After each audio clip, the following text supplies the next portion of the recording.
नमस्कार साथियों, हमारा नाम है कुशाग्र त्रिपाठी। आप जुड़ चुके हैं समय लाइव के साथ। आज हमारे साथ उपस्थित हैं जिला सीधी कलेक्टर रविंद्र चौधरी जी। आइए इनसे बात करते हैं। कलेक्टर साहब, सबसे पहले तो कोरोना नमस्कार आपको। क्या हाल चाल है आपके? ठीक है। और कोरोना से रिलेटेड क्या चल रही है तैयारी सीधी में? जैसे कि हम जानते हैं दूसरी लहर आ चुकी है, तो उसके संदर्भ में सीधी की क्या स्थिति है बाकी जिलों के अगर अपेक्षा देखी जाए तो? देखिए, अगर अन्य जिलों की अपेक्षा देखेंगे तो जैसे कि आप सबको पता है कि पॉजिटिविटी रेट राज्य की काफ़ी ज़्यादा रही और पूरे राज्य में अब धीरे धीरे कम हो रहे हैं पेशेंट्स। हमारे यहाँ आज से लगभग 10 दिन पहले हमारी पॉजिटिविटी रेट करीब 32 की थी, जो अभी घट के 27 के आसपास है। और पिछले 2-3 दिनों से ये 23-24% हम 23 से लेकर 25% बीच आ रहा है। मतलब 100 मरीज में 25 लोग ऐसे हैं जो कोविड पॉजिटिव पाए जाते हैं, जो हम टेस्ट करते हैं, चाहे रैट में करें या RT-PCR में करें। तो ये एक बहुत खतरनाक स्थिति है। ये जो कभी पहले 3% के नीचे हुआ करती थी, तो इससे पार पाना हमारा सबसे पहला उद्देश्य है। यदि हम इसको इस रूप में देखें कि ये इसके लिए चूँकि ये बहुत बड़े स्केल पे फैल चुका, तो इसका एकमात्र ही उपाय वो सेपरेशन है कि लोग लॉकडाउन जिसको हम कहते हैं कि लोग घरों में ही रहें, कहीं बाहर ना निकलें जब तक कि मेडिकल अर्जेंसी एकदम से ऐसी कोई आकस्मिकता आई कि हमको बाहर जाना ही है, उसके अलावा हम निकले। तो जो हम लोगों ने ज़िले में लॉकडाउन, कंप्लीट लॉकडाउन ऑलरेडी कर रखा है और 16 तक है, 17 के मॉर्निंग तक का अभी है। फिर आगे हम निर्णय लेंगे कि क्या इसमें कर सकते हैं। जो डिस्ट्रिक्ट क्राइसिस कमेटी जो है वो इसमें विचार करते हैं, प्रभारी मंत्री जी हैं, उनसे फिर मार्गदर्शन में हम लोग निर्णय लेते हैं। तो पहला तो मैं यही कहूँगा कि जिला में सबसे पहले तो लॉकडाउन था। आम आदमी और जनप्रतिनिधि हमारे मीडिया, हमारे ऑफिसर्स हैं, इन्फोर्समेंट एजेंसी है, पुलिस है, इन सब के लिए एक टीम की तरह एक इस आपदा, चूँकि ऐसा नहीं है कि किसी एक के लिए है, ये सबका सबके लिए है। और यदि ज़्यादा संख्या में कहीं है तो हम सभी असुरक्षित हैं ऐसी स्थिति में। तो ये ऐसा समय है कि हम सभी जो जहाँ हैं वहाँ कंट्रीब्यूट करें, लॉकडाउन को पूर्णतः सुनिश्चित करने में हमारा योगदान है। कलेक्टर साहब, इसके अलावा मैं ये पूछना चाहूँगा कि रेफरेंस सिस्टम जो होता है, मतलब सीधी से रेफ़र किया जा रहा है मरीज को रीवा, फिर रीवा से रेफ़र किया जा रहा है उसको भोपाल, भोपाल से नागपुर, तो कब हुआ कि हम जिला स्तर पे ही अपने आप को आत्मनिर्भर बनाने और रेफरेंस सिस्टम एकदम ही खत्म हो जाए? नहीं, आप यदि पता करेंगे पिछले लास्ट 8-10 दिनों से रीवा एरिया से मुझे नहीं लगता कि रीवा या कहीं भी बाहर 5 पेशेंट्स भी रेफर हुए। तो हम यही कर रहे हैं रीवा में भी जा कर के जो जो जो दवाइयाँ चूँकि इनकी लगभग पैटर्न वही हैं, संसाधन वही हैं, तो हमारे यहाँ ऑलरेडी कर रहे हैं। और ये उनसे CMHO या सिविल सर्जन के यहाँ से भी पता करेंगे तो बहुत कम रेफर हो रहे हैं। मेडिकल कॉलेज के लिए भी पहले होते थे, अभी नहीं हो रहे। हमारा ICU जो है वो 10 बेड का है, 10 बेड लगभग ऑक्यूपेंसी हर दिन रहती है। तो ICU हमारा ऑलरेडी फंक्शन कर रहा है। उसमें हम लोगों के 3 से 4 वेंटिलेटर जो अभी काम कर रहे हैं, उससे बैकअप से भी लोगों को मदद हम कर पा रहे हैं। इसके साथ साथ चूँकि चैलेंज अपने यहाँ दिक्कत ये है कि अधिकतर जो लोग हैं, वो जो पेशेंट्स आते हैं, शुरुआत में यदि उनको कोविड है, मलेरिया या टाइफाइड का इलाज कराते हैं बाहर, और जब 6-7 दिनों बाद, 8 दिनों बाद जब वो मतलब लंग्स को बुरी तरह से प्रभावित करता है और न्यूमोनिक प्रभावित करता है, तो उसके बाद वो इसे आते हैं। और कई बार डेथ इस कारण से भी होता है कि बेदम होकर आए और तुरंत में वो चीज़ें हुई नहीं, जब तक आउट ऑफ कंट्रोल है। SpO2 बहुत गिरा हुआ 35-40 इस तरह से। तो ये एक बहुत बड़ी चीज़ इस ज़िले के लिए है कि किसी को थोड़ी सी भी बुखार आए तो सबसे पहला कोविड टेस्ट ही है। ये उसकी दवा शुरू करने, खुद को अलग करने, परिवार भी इससे बचाने। तो ये एक अहम है। इसमें भी धीरे धीरे कमी आएगी, क्योंकि केसेस में जहाँ कमी आई तो इस तरह के भी जो केसेस आते हैं ये भी हमारा धीरे धीरे कम। आपने जैसे कि पॉजिटिविटी रेट की बात की, तो अगर हम मध्य प्रदेश के संदर्भ में देखें तो ये स्तंभ करने वाली बात है कि एक हफ्ते में ही, सिर्फ और सिर्फ एक हफ्ते में ही पॉजिटिविटी रेट 25 से 17 और 17 से आज 15% पे हो गया है। और देखा जाए तो जो एक अपेक्स ऑर्गेनाइजेशन है, जैसे कि विश्व स्वास्थ्य संगठन, और उसके अलावा इंडिया में जो सर्वोच्च संगठन है जैसे कि ICMR, Indian council of medical research, उनने ये बोला है कि एंटीजन टेस्ट का कोटा सिर्फ 30% होना चाहिए और 70% RT-PCR का होना चाहिए। वहीं हम प्रदेश में देख सकते हैं कि दोनों 50-50% चल रहे हैं। तो और एंटीजन टेस्ट की कोई प्रमाणिकता भी नहीं है, सटीकता भी नहीं है। तो क्या ये कहना सही होगा कि सरकार आंकड़े कहीं ना कहीं छुपा रही है या फिर कहीं ना कहीं उसको सप्रेस कर रही है एंटीजन टेस्ट के पहला तो ये कि हम लोग यदि हमारे यहाँ का देखेंगे, हम RT-PCR कम नहीं कर रहे, RT-PCR हम ज़्यादा ही करते हैं। जितना हमारा कोटा है उससे कई बार तो 4 गुना 5 गुना ज़्यादा हम कर रहे हैं, मतलब रैट से भी ज़्यादा हम कर रहे हैं। तो वो हम करते हैं। रैट में भी जो रहते हैं अमूमन जो पॉजिटिव आते हैं, कई बार रैट की इसमें रहती है कि नॉर्मल फ्लू भी जैसे बताते हैं, जैसा डॉक्टर्स बताते हैं, वो भी आ जा सकता है। लेकिन अगर कोविड है तो वो आता ही है, वो RT-PCR में भी कोविड आता है। तो ये इसमें कोई, मुझे नहीं लगता है कोई परेशानी है। दिक्कत ये रहता है कि जैसे रैट का हम तत्काल बता देते हैं कि भाई आपको प्रिकॉशन लेने की ज़रूरत है, आपको क्वारंटीन रहने की ज़रूरत है, आपको आइसोलेशन में जाने की ज़रूरत है, दवाई तत्काल दे रहे हैं। RT-PCR के साथ दिक्कत ये है कि RT-PCR में अब जब होने लगे, जैसे सुबह यदि हम किसी का ले रहे हैं तो वो रात में हमको, रात तक में लैब से रिपोर्ट प्राप्त होती है। तो उनको बताते बताते फिर भी जो है 24 घंटे लग ही जाते हैं।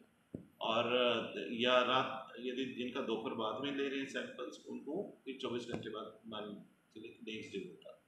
तो अंतर दोनों में यही है कि हम एक में तत्काल बता देते हैं, हमारे पास एक दिन की और अतिरिक्त एडवांटेज है कि हम उसको पहले बता दे रहे हैं, और RT-PCR में थोड़ी सी देर होती है। अब बाकी तो दोनों से मतलब वो चीज़ यही है कि अगर कोई व्यक्ति प्रभावित है, सर्दी खांसी है या कुछ उस तरह का उसको सिम्टम लग रहे हैं, तो वो बिल्कुल दोनों में से जो जांच उसको सर्वसुलभ है वही वो करें। इसके अलावा एक और चीज़ पूछना चाहूँगा, बीते 5 दिन में जो सीधी में संक्रमण देखा गया है कि 3 दिन कम आया, फिर उसके बाद 300 के ऊपर चला गया आंकड़ा, और फिर उसके बाद फिर से कम हो गया। तो देखा जाए जो सिहावल और अमीलिया जो एकदम प्रभावित क्षेत्र है, उसके लिए आपकी क्या रणनीति? देखिए ये जो जिस दिन 384 थे जुली 88, तो 88 उसमें 4 कॉमन थे जो उनके दो टेस्ट करा लिए, इसलिए 384। तो ये जो है उस दिन सैंपल्स हमारे जो नॉर्मल सैंपल्स है दुगुना से ज़्यादा सैंपल्स हुए। तो हम लोगों ने करीब 700 तो RT-PCR आया था। तो सैंपल्स हमारे 1300 से 43 के लगभग उस दिन हुए, जो नॉर्मली 600 का हमारा है। 600 से हम 700 के एवरेज से ज़्यादा ही लगातार कर रहे थे पिछले समय से, और किसी किसी दिन 800 850 इस सब तरह से लोग कर रहे हैं। तो ज़्यादा सैंपल्स जैसे जहाँ किसी गांव में ज़्यादा निकला तो हमने सैंपल्स वहाँ के कराए। तो यदि वहाँ जो इन्फेक्टेड हैं तो वो लोग पहले सामने आए कि पहले वो आका, हमारे लिए सुविधा ये है कि हम उनको पहले समझ पा रहे हैं कि उनके लिए हम कुछ जो भी मेडिसिन है या बाकी कार्रवाइयाँ करना है, तो ये इसके लिए हमें थोड़ी सुविधा हो जाती है। तो वो था, उसके बाद से धीरे धीरे घट रहा, और लोगों में बहुत सारे लोग तो इस चीज़ को ज़रूरत समझ रहे हैं, लेकिन फिर भी कई बार इस तरह का आ जाता है कि जो लॉकडाउन का जो असल जो पालन होना चाहिए वो कहीं कहीं ढील की बात आती है। कलेक्टर साहब, अगर देखा जाए लॉकडाउन में डिफ़ॉल्टर्स को, कि डिफ़ॉल्टर्स निकलते हैं और उनके लिए एक ओपन जेल वाला कॉन्सेप्ट बनाया गया, तो कहाँ तक ये सही है? मतलब डिफ़ॉल्टर्स तो फिर कोई सीमा ही नहीं है उनके रुकने की, वो तो अभी के संदर्भ में ये देखिए, चूँकि अभी कंप्लीट लॉकडाउन है, अभी उस तरह से नहीं है। वो नॉर्मल दिनों में जब आप छूट देते हैं उस समय ज़बरदस्ती निकल रहे हैं, तो उस समय तो ठीक है, ओपन जेल की बातें हम लोग जो कर रहे थे उसमें कार्रवाई हुई। अभी जैसे FIR 200 से ज़्यादा 188 के मुकदमे सब हुए, तो जिस किसी तरह से भी लॉकडाउन होता है, और इवन 107 सब में भी कार्रवाइयाँ हुई हैं। पुलिस के द्वारा लगातार दुकानें सील करें, कई मतलब 92 तो दुकानें सील 2-3 दिन पहले हुए थे।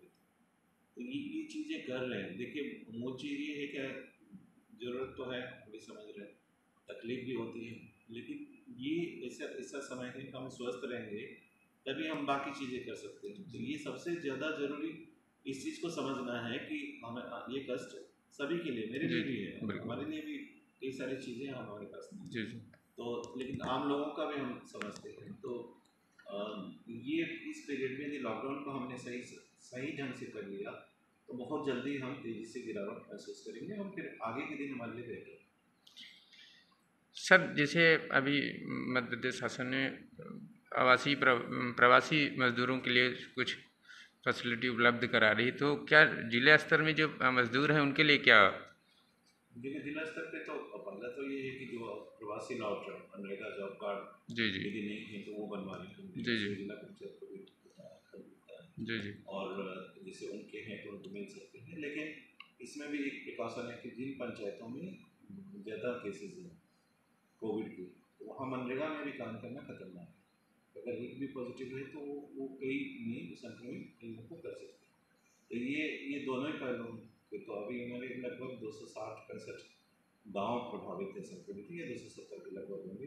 बाकी जो हमारे करीब 730 हैं, तो जो नहीं प्रभावित है तो उस जगह हम लोग टीका कर सकते नहीं, जैसे सर कुछ पंचायतों में जो काम हो रहे हैं तो मजदूरों के द्वारा ना होके जेसीबी वगैरह से काम कराया जा रहा है। हैं। ये तो बहुत सारे ऐसे पंचायत हैं, जनपद उनको पंचायतें उनको मतलब मजदूरों को जो बाहर से पलायन करके आए हैं अपने घर, उनको मजदूर नहीं मिल रहा, उनको परेशानी हो रही है भाई, नहीं और इससे वित्तीय यदि व्यवस्था। वहाँ से शिकायत आएगी तो उसमें कार्रवाई हम करेंगे। जी जी जैसे जी। जनपद है, जिला पंचायत पूरा विभाग है, उनके लिए जी जी। इंजीनियर्स हैं, तो वो जी जी। कार्रवाई नहीं, करेंगे। अधिकांश ये बात आ रही है इस समय कि मतलब मशीनों से काम हो रहा है, ना कि लेबरों से।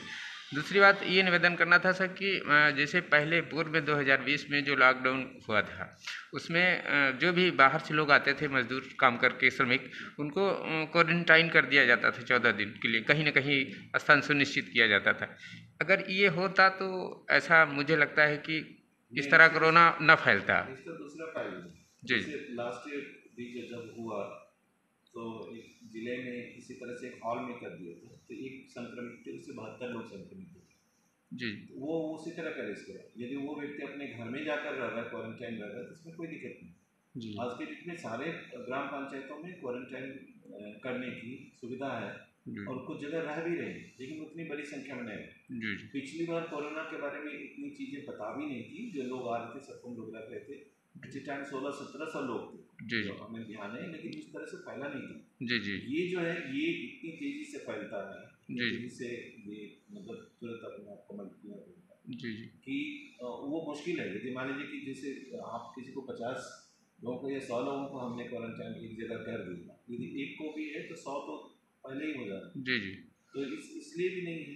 सेकंड कि जैसे पिछली बार हुआ था उस तरह से मजदूर इस बार नहीं आए। जी तो जो लगभग जो जो लौटे हैं वो लगभग 4-4,500 के लगभग जो हमारे अकाउंट में, तो हम लोग जान लेंगे जनपदों से जानकारी, जी जी लगभग 4,500 लोग वापस लौटे। जी और पिछली बार 31,000 लोग लौटे थे, जी 31,000 रिकॉर्ड भी थे जी जो वापस लौटे थे। तो पिछली बार की तरह तो नहीं है। और इस बार नेचर जो चूँकि रोग का अलग है, तो इसलिए भी है कि हम उस तरह से नहीं कर सकते। और बाकी तो संसाधन के लिए तो नहीं है, वही संस्थाएं हम रख सकते हैं, लेकिन एक साथ रखने में रिस्क भी नहीं ज़्यादा है। और यदि गांव में कोई आ रहे हैं 2-3-4, ये हम लोग पहल भी कर रहे हैं, तो अपने घर में जिनको जगह नहीं है, 4 कमरे हैं, वो रह सकते हैं। यदि कोई जगह नहीं है तो पंचायत में या स्कूल बिल्डिंग में जो भी पंचायत ने तय कर रखा है वहाँ हम उनको रख सकते हैं। और यदि कोई इस तरह का है कि कोरोना सस्पेक्ट है तो कोविड केयर सेंटर में भी हम रख रहे हैं। कुछ लोग आए और उसमें आइसोलेशन वाले भी रहते हैं। एक जनता की मनोबली बनी हुई है सर, पता नहीं क्या अफवाह टाइप की है कि कोई भी व्यक्ति कोरोना से पीड़ित है तो वो घर में रहता है तो कहते हैं कि सुरक्षित है, और जब हॉस्पिटल पहुंचता है तो उसकी ज़्यादा तबीयत खराब हो जाती है। एक मनोबली बनी हुई है, मतलब गलत ढंग से लोगों की सोच है। इसके विषय में कुछ क्या संदेश देना चाह रहे हैं जनता को? देखिए संदेश तो यही है कि यदि आप घर में और यदि ऑक्सीजन सेचुरेशन आप अपना देखें कि हमारा ख़राब नहीं है और वो ठीक है, तबीयत ठीक है, तो सबसे बेहतर है घर में दवाई आप ले लें, सुरक्षित है। अधिकतर लोग ऐसे ही ठीक हो रहे, मैक्सिमम लोग ऐसे ही ठीक हो रहे। और लेकिन जिस घर ही मेरा ऑक्सीजन सेचुरेशन 94 से नीचे होने लगे, 93-92, हमें घर में नहीं रहना चाहिए। यदि हम उस समय आ जाएंगे हॉस्पिटल, ऑक्सीजन बेड में जब मिल रहा है, तो हमारे मतलब हमको कुछ ज़्यादा बुरा होने की संभावना नहीं है। और लेकिन जब हम 94 हुआ, फिर 93 हुआ, 92 हुआ, या हमने ऑक्सीजन सिचुएशन का नहीं देख पाए, ट्रैक नहीं कर पाए, 88 हुआ, अचानक जैसे 92 हुआ, अचानक भी सहार उसमें गिरता जी तो लोग बेदम होने लगते हैं कि एक दिन या 2 दिन में लाने में दिक्कत हुई, सामने आ जाना चाहिए था, नहीं दूसरे दिन शाम तक ला आ पाए, तो ये बहुत बड़े तकलीफ में चले जाते हैं। तो असल बात यही है, हम समय से यदि आए तो हॉस्पिटल भी अच्छा लगेगा। और केवल ये सोच के कि हॉस्पिटल जा रहे हैं ऐसा नहीं है, और इस तरह की भी खराब स्थितियाँ नहीं है, डर मन से निकाल लेना चाहिए। हॉस्पिटल जाएंगे तो कम से कम कोई देखने वाला है, कोई सिस्टर देखेगी, डॉक्टर देखेंगे, डॉक्टरों की कमी है हमारे यहाँ, लेकिन फिर भी उनका ज़रूर देख रेख होगा और ज़रूर उनको कुछ ना कुछ होगा। बहुत बहुत धन्यवाद कलेक्टर साहब। त्रिपाठी रिपोर्ट, कैमरामैन मनोज मिश्रा साहब, बने रहिए।